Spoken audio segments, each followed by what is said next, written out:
నమస్కారం. ఈరోజు మనం ఒక అసాధారణ వ్యక్తి జీవితంలోకి కాస్త లోతుగా వెళ్దాం. భారతదేశపు ఆలోచనా సరళిని, ఇంకా చెప్పాలంటే ప్రపంచం మన దేశాన్ని చూసే దృష్టిని మార్చేసిన ఒక మహోన్నత వ్యక్తి గురించి తెలుసుకుందాం. అవును, మనం స్వామి వివేకానంద గురించి మాట్లాడుకోబోతున్నాం. మన దగ్గరున్న ఆయన జీవిత చరిత్ర ఆధారంగా. అంటే నరేంద్రుడిగా మొదలైన ఆయన ప్రయాణం ప్రపంచ వేదికపై ఒక ఆధ్యాత్మిక జ్యోతిగా ఎలా వెలిగారో ప్రస్థానాన్ని పరిశీలిద్దాం. ఇది కేవలం జీవిత కథ కాదు, ఆయన ఆలోచనల తీవ్రత, వాటి ప్రభావం ఎంత లోతైనదో అర్థం చేసుకునే ప్రయత్నమిది. ఖచ్చితంగా.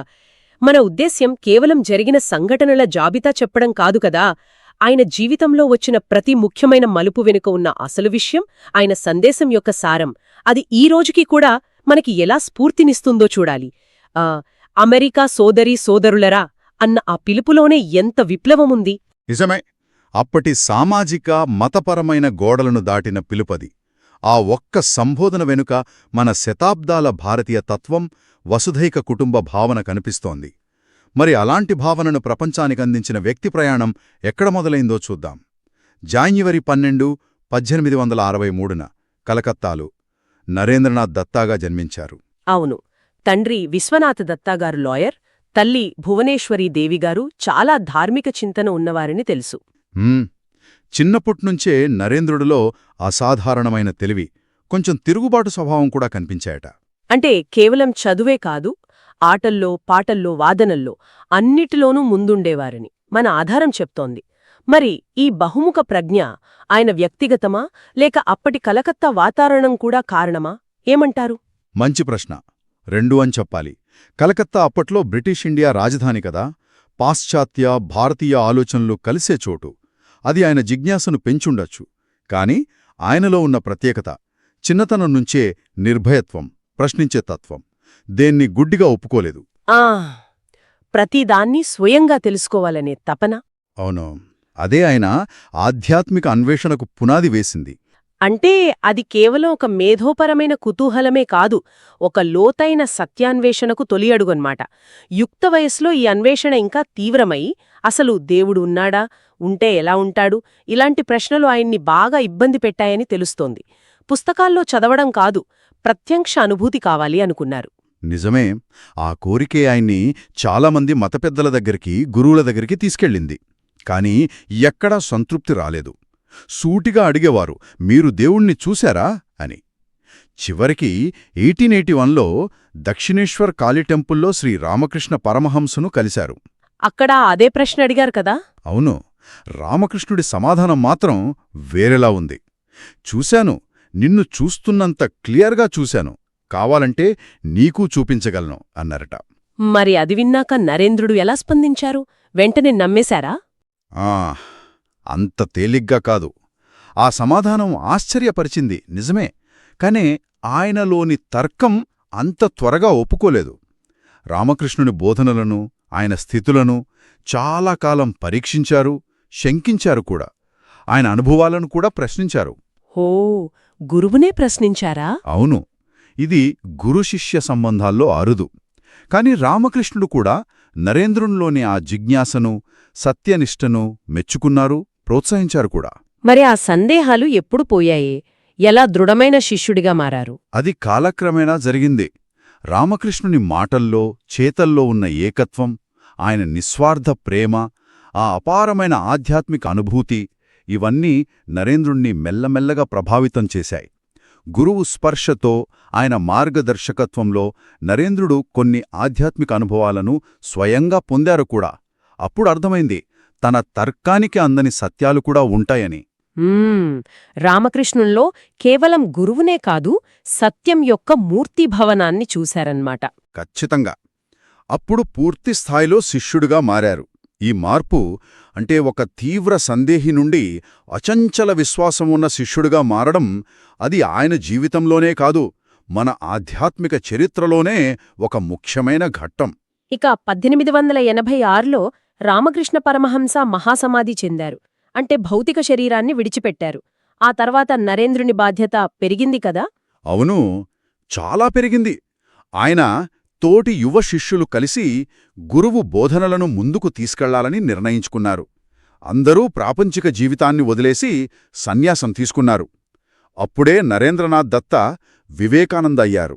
వివేకానంద అంటే వివేకం ద్వారా ఆనందాన్ని పొందినవాడు అని కదా? సరిగ్గా చెప్పారు. తన గురువు చెప్పిన ముఖ్య సందేశం జీవుడే శివుడు, మానవసేవే మాధవసేవ. దీన్ని ప్రపంచానికి చాటాలని సంకల్పించారు. అంటే ప్రతి మనిషిలో దేవుణ్ణి చూస్తూ సేవ చేయడమే నిజమైన పూజ అని. అదే ఈ మానవసేవే మాధవసేవ అనే ఆలోచన అప్పటి సాంప్రదాయ సన్యాస మార్గాల కన్నా కొంచెం భిన్నంగా అనిపిస్తోంది కదూ. వ్యక్తిగత మోక్షం కంటే సమాజ సేవకు ప్రాధాన్యత ఇవ్వడం. దీని వెనుక ఆయన ఆలోచన ఏంటి? ఇది చాలా కీలకమైన పాయింట్. వివేకానంద కేవలం ఆధ్యాత్మిక గురువే కాదు, ఆయన గొప్ప మానవతావాది కూడా. గురువు బోధనల సారాన్ని ఆయన అలా అర్థం చేసుకున్నారు. మోక్షమంటే కేవలం ధ్యానం, పూజలే కాదు, తోటి మనుషుల కష్టాలు తీర్చడం ద్వారా కూడా వస్తుందని చెప్పారు. ఇది సన్యాసానికి ఒక ఆచరణాత్మక, సామాజిక కోణాన్ని ఇచ్చింది. హో, ఆ సంకల్పంతోనే భారతదేశ యాత్రకు బయల్దేరారా? 1890 నుంచి 93 వరకు. ఆ పరివ్రాజక జీవితం ఆయనపై ఎలాంటి ప్రభావం చూపింది? అది కేవలం యాత్ర కాదు, భారతదేశపు ఆత్మను వెతికే ప్రయాణమది. కన్యాకుమారి నుంచి హిమాలయాల వరకు కాలినడకన, రైళ్లలో దేశమంతా తిరిగారు. రాజులను కలిశారు, పేదలను కలిశారు, అంటరానివాళ్లను కలిశారు. అన్నీ చూశారన్నమాట. అవును, భారతదేశ గొప్పదనాన్ని చూశారు. అదే సమయంలో ప్రజల పేదరికం, నిరక్షరాస్యత, మూఢనమ్మకాలు, కుల వ్యవస్థ వల్ల జరుగుతున్న నష్టం, ఇవన్నీ చూసి చాలా చలించిపోయారు. అంటే ఆ యాత్రలు ఆయన భవిష్యత్ ప్రణాళికకు దారి చూపాయన్నమాట. దేశం పరిస్థితిపై ఆయనకొచ్చిన అవగాహన ఎలా మారింది? సరిగ్గా అదే. భారతదేశపు అస్సలు బలం దాని ఆధ్యాత్మికతలోనే ఉందని గ్రహించారు. కాని అదే సమయంలో ఆకలితో ఉన్నవాడికి వేదాంతం చెప్తే లాభం లేదని కూడా అర్థం చేసుకున్నారు. ఖాళీ కడుపుతో ఆధ్యాత్మికత ఉండదు అన్నారు. ప్రజలకు ముందు కావాల్సింది అన్నం, చదువు, ఆత్మగౌరవం అని తెలుసుకున్నారు. ఆధ్యాత్మిక జ్ఞానంతో పాటు సామాజిక, ఆర్థిక అభివృద్ధి కూడా అవసరమని గట్టిగా నమ్మారు. ఈ అనుభవమే ఆయనని పశ్చిమ దేశాలకు వెళ్లి భారతదేశం గురించి చెప్పటానికి, సహాయమడగటానికి పురికొల్పింది. ఆ ఆలోచనతోనే చికాగో ప్రయాణం. 1893 ప్రపంచ మతాల పార్లమెంట్. అదొక చరిత్ర కదా. అక్కడ ఏం జరిగింది? ఆ ప్రసంగం ఎందుకంత ప్రభావం చూపింది? చికాగో సర్వమత మహాసభకు భారతదేశం, హిందూ మతం తరపున ఆయన వెళ్లారు. అక్కడ చాలామంది పండితులు, మత ప్రతినిధులున్నారు. ఆయన వంతు వచ్చినప్పుడు లేచి అమెరికా సోదరీ సోదరులారా అని పిలిచారు. ఆ పిలుపుకే. అవును, ఆ ఆత్మీయ పిలుపుకే సభ మొత్తం 2 నిమిషాలు నిలబడి చప్పట్లు కొట్టింది. ఆ సంబోధన అప్పటిదాకా పాశ్చాత్యులకు అంతగా తెలియని విశ్వమానవ సౌభ్రాతృత్వాన్ని చూపించింది. తర్వాత ప్రసంగంలో ముఖ్యంగా ఏం చెప్పారు? దాని ఎఫెక్ట్ ఏంటి? ఆయన హిందూ మతం యొక్క గొప్పదనాన్ని, సహనాన్ని, అన్ని మతాలను గౌరవించే తత్వాన్ని వివరించారు. అన్ని మతాల గమ్యం ఒకటే, దారులు వేరైన సారం ఒక్కటే అన్నారు. మతమౌఢ్యాన్ని, గొడవల్ని తీవ్రంగా విమర్శించారు. ఆయన మాట తీరు, ఆలోచనల లోతు, ఆ పర్సనాలిటీ పాశ్చాత్యులను బాగా ఆకట్టుకున్నాయి. ఆ ప్రసంగం తర్వాత వివేకానంద పేరు ప్రపంచమంతా తెలిసింది. భారతదేశమంటే పాములాడించేవాళ్ల దేశం కాదని, గొప్ప తత్వశాస్త్రం ఉన్న దేశమని గౌరవం పెరిగింది. నిజమే. ఆయన చెప్పిన అన్ని మతాల సారం ఒకటే అన్న భావన మిమ్మల్ని మీరు నమ్మే వరకు దేవుణ్ణి నమ్మలేరు అన్న మాటకి దగ్గరగా ఉంది కదా? అవును, సరిగ్గా కనెక్ట్ చేశారు. అంటే అంతిమ సత్యం మనలోనే ఉందని, మతాలు కేవలం మార్గాలని చెప్పడం ద్వారా ఆయన మత ఘర్షణలకు అతీతమైన ఒక ఉన్నత దృష్టినిచ్చారు. చికాగో విజయం తర్వాత అమెరికా, యూరప్లలో పర్యటించి వేదాంత ఉపన్యాసాలు ఇచ్చి 1897లో ఇండియాకి తిరిగి వచ్చారు. అప్పుడు ఇక్కడ రిసెప్షన్స్ ఎలా ఉంది? అద్భుతంగా ఉంది. ఆయనకు ఎవ్వరూ ఊహించని స్వాగతం లభించింది. ఒక జాతీయ వీరుడిలా, భారతీయ సంస్కృతికి కొత్త జీవం పోసిన వ్యక్తిలా ప్రజలు ఆయన్ని చూశారు. కాని వివేకానంద కేవలం పొగడ్తలతో ఆగిపోలేదు. తన యాత్రల్లో చూసిన ప్రజల కష్టాలను తీర్చడానికి, తన ఆశయాలను నిజం చేయడానికి వెంటనే పని మొదలుపెట్టారు.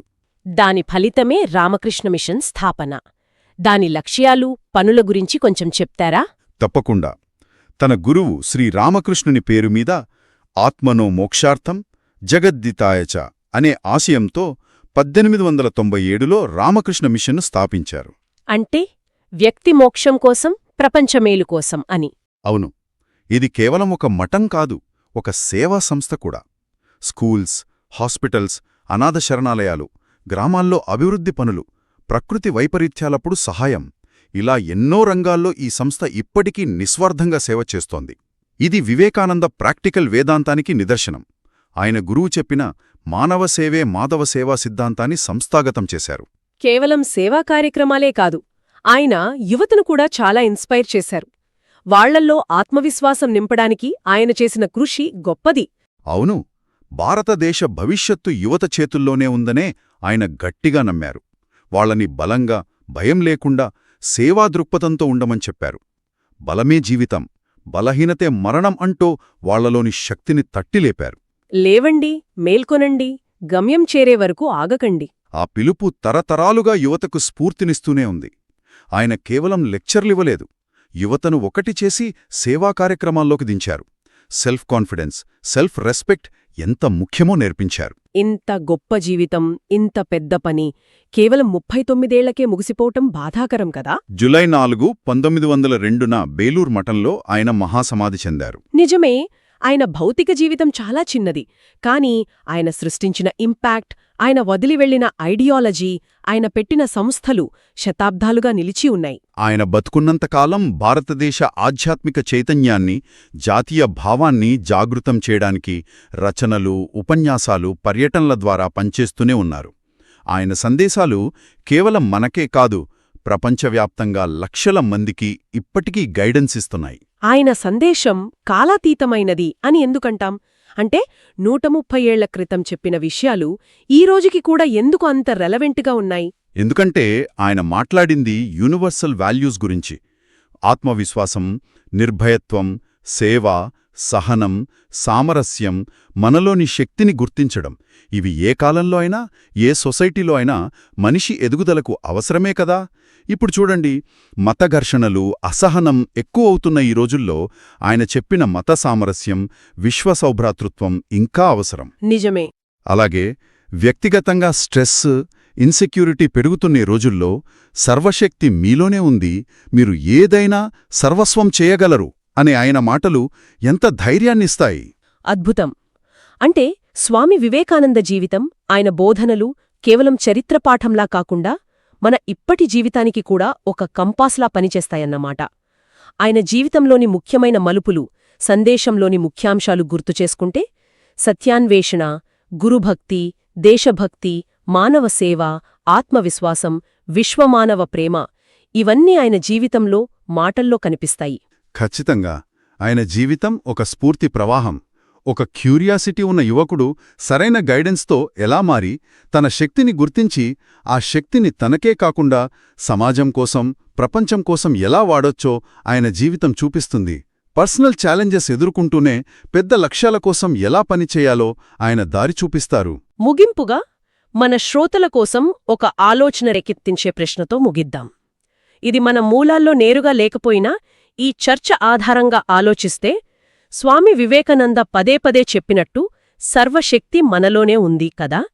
మరి సోషల్ మీడియా పోలికలు, కెరియర్ ఒత్తిళ్లు, ఈ నిరంతర ఇన్ఫర్మేషన్ ఫ్లో, ఇలాంటి ఆధునిక సవాళ్ల మధ్య మనలో నిద్రపోతున్న ఆ అంతర్గత శక్తిని గుర్తించి, దాన్ని మేలుకొల్పి, మన పర్సనల్ గ్రోత్కి, మన చుట్టూ ఉన్న ప్రపంచానికి పాజిటివ్ మార్పు తేవడానికి ఆ శక్తిని ఎలా వాడుకోవచ్చు, దీనిపై ఆలోచించడం మనందరికీ అవసరమనుకుంటాను.